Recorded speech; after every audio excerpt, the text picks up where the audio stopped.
Hey everybody, it's Derek with Clash in the North here, bringing you the Week 4 recap from the Champions War League Rising Division League.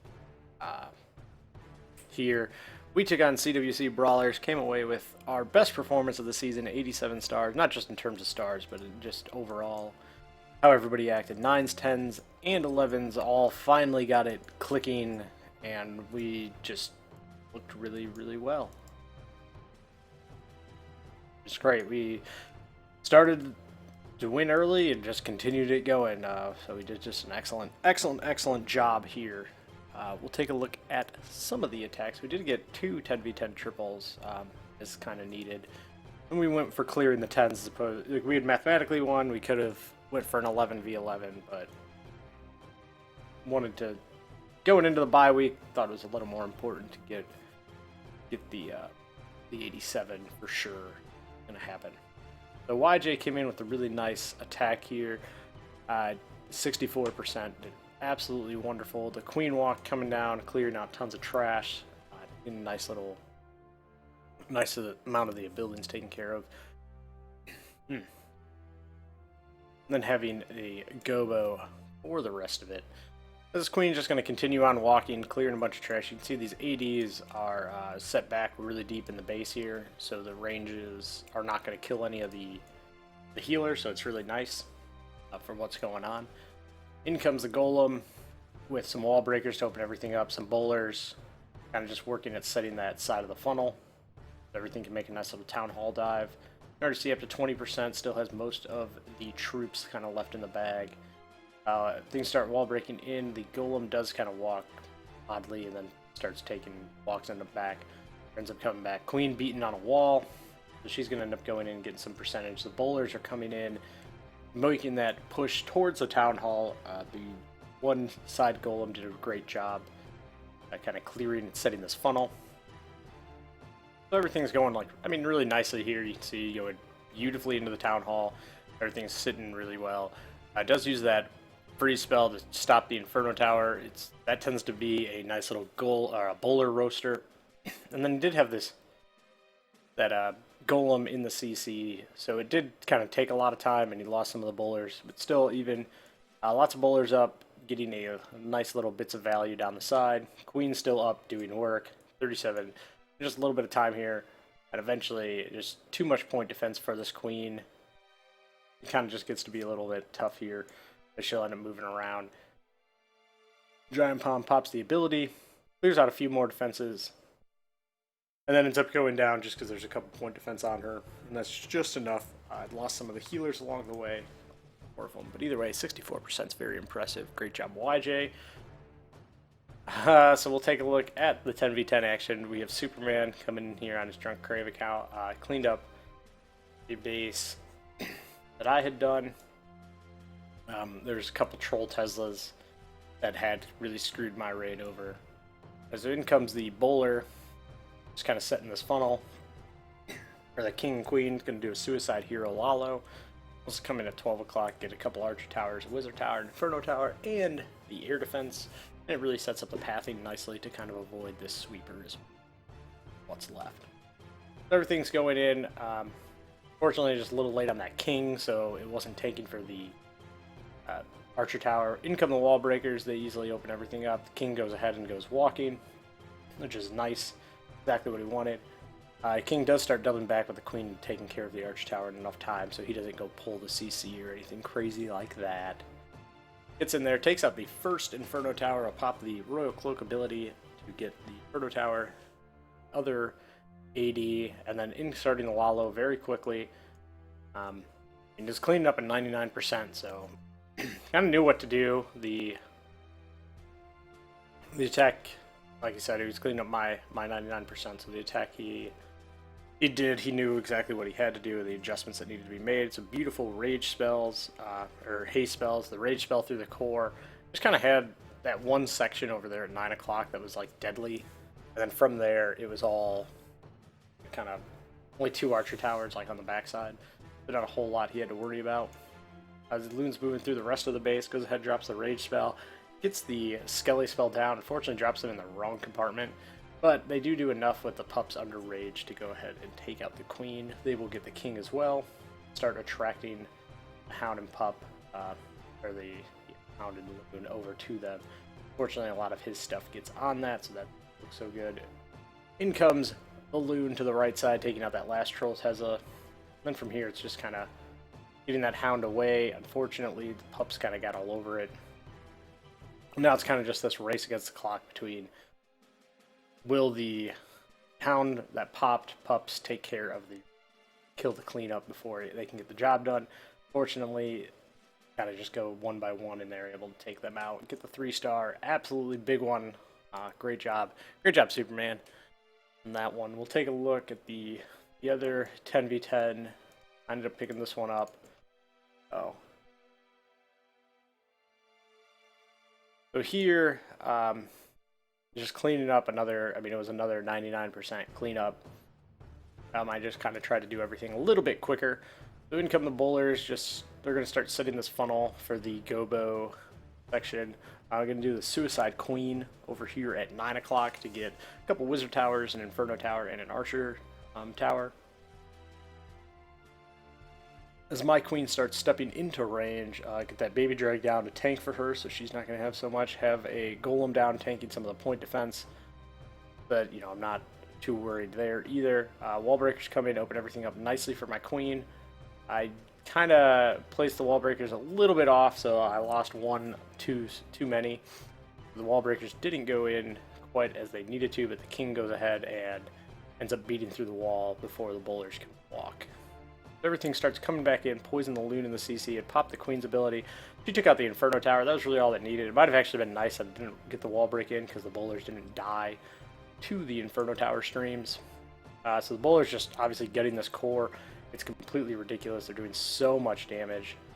They've taken out the Teslas in the core, and then they finally get on and take out the third air defense. So I'm really sitting there with hardly anything left. Tons of loons just collapsing.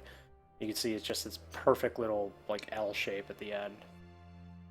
Drop that rage spell to take out a lot of the high value defenses. I'm able to freeze most of the defenses that can hurt anything at the end.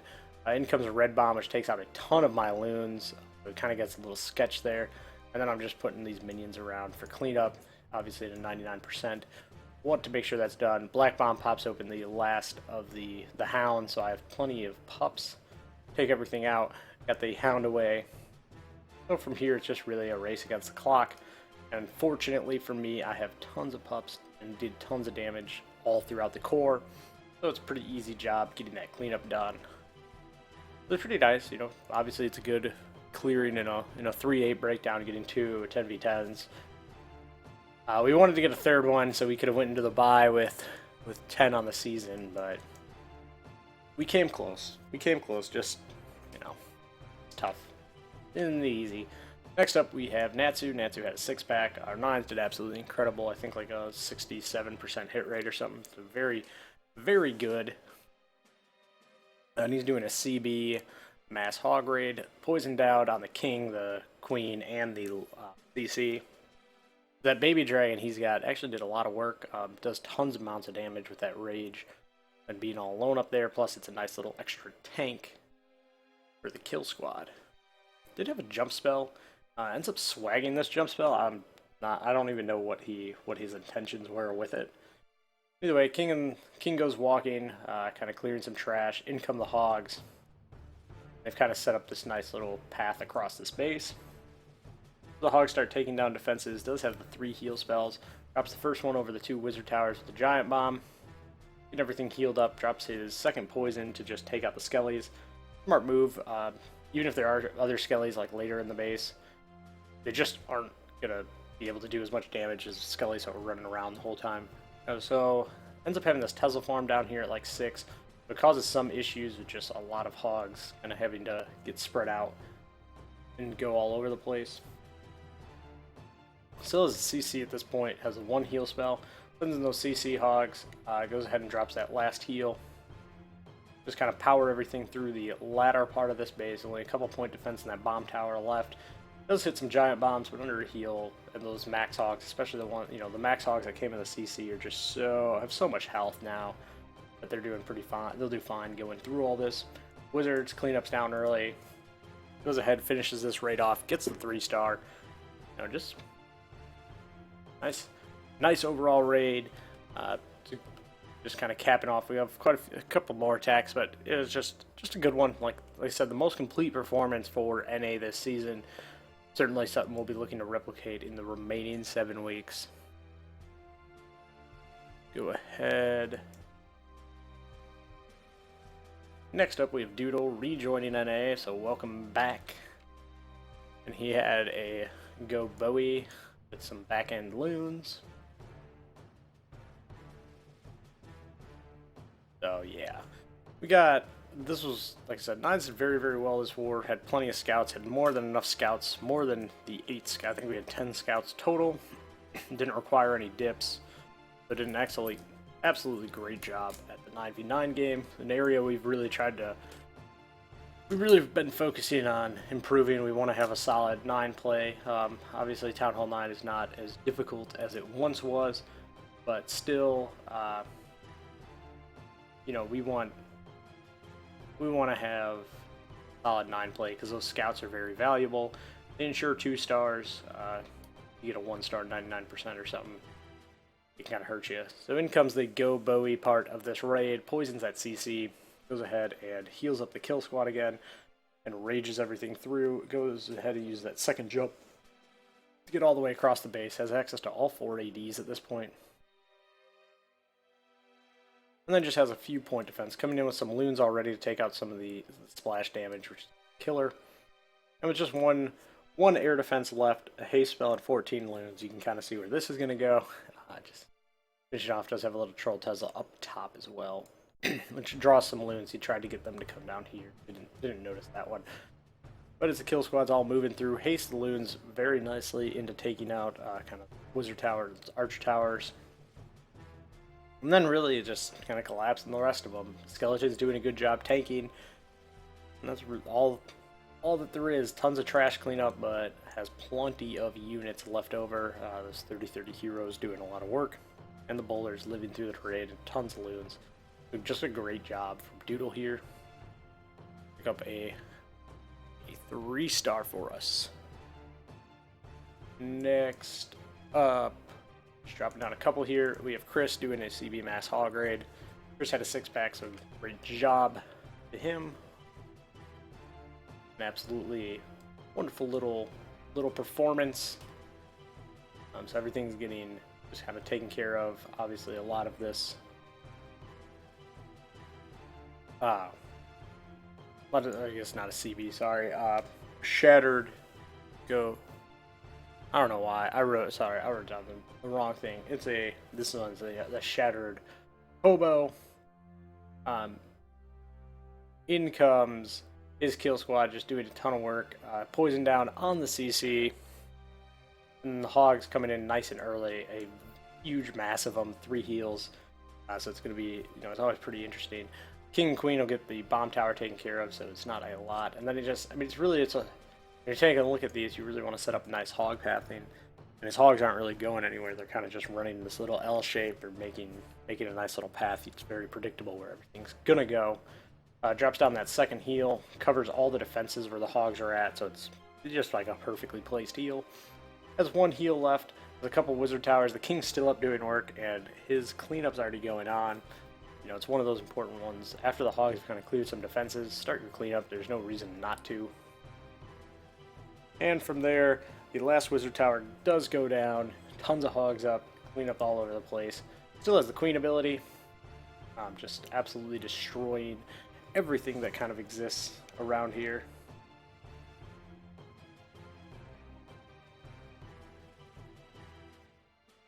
Getting us the ever important 3-star. Great job, Chris. And then we'll take a look at one more here. We have Swaggy. And Swaggy, of course, is tripling bases. Had a great performance this war, went 3 for 4. Good job there. We'll go ahead, take a look at one of them. One of the nicer ones had Queen Walk Lalo. The king and wizard are down, kind of setting this funnel. And what's really nice here, He's very patient with the healers, so they don't, like the rest of the troops are going to be too far away, so they don't switch over and kind of screw over his queen. And he's not kind of sending healers around in air defense. So as the second AD goes down, the healers can come down onto the queen, and then she goes ahead and just takes out point defense, whatnot. It does have that sweeper, so it did cause some issues. The wall, it has a small bomb next to the wall, but it's right next to it, so it wasn't going to do anything. In from there, poisoning the king, take care of him, because he's going to do a little bit. Goes ahead and sends some raged wall breakers in to open everything up. So an awesomely fair play wall breakers from Swaggy. Pulls the CC. Enough of it does come down to kind of make this really easy. Kind of split a little bit. It just helps. You know, there's these little things that kind of can help make a raid. Nothing he did, just a little bit of the luck, the RNG of the game. As the queen goes down, the last real threat to his queen is out of the way. Now it's just about what she can get. And just kind of this whole southern side of the base. In comes the CC Hound, backed up by some loons, one of his own hounds coming across the base. And the point here is just to obviously soak up all the traps that they can get, keep anything off of the loons. And all these loons being hasted in just absolutely wreck the base. In comes some minions behind right away for the cleanup, just taking care of business. Then as these loons, the hound does pop. Second hound pops, so it's really nice. The loons are collapsing this base from both sides. And just kind of barely working there, but the ones on the side that weren't affected by the sweeper are clearing all the defenses that kind of are in there. So without any real defenses left, just a bunch of trash, minions, pups, loons. The queen's still up. Easily finishes off this raid, gets the 3-star. And helps North Awakens improve to a nice 3-1 on the season. We're second place in the division. To an undefeated Gunma Samurai squad. CWC-Brawlers drops to 3-1 on the season. And we'll face... Yeah. Then what do we have? Coming out of the bye, so there won't be any recaps or anything from next week. I'm actually going on vacation. And... we'll be facing Reddit Hounds in the division matchup. CWC-Brawlers will face Crunch Time in their first division matchup. So, the divisional play really matters because the division winners are guaranteed a spot in the playoffs. Well, we'll go ahead and catch up then, I guess, in 2 weeks after I get back from my little vacation here. So, until then, guys, stay frosty.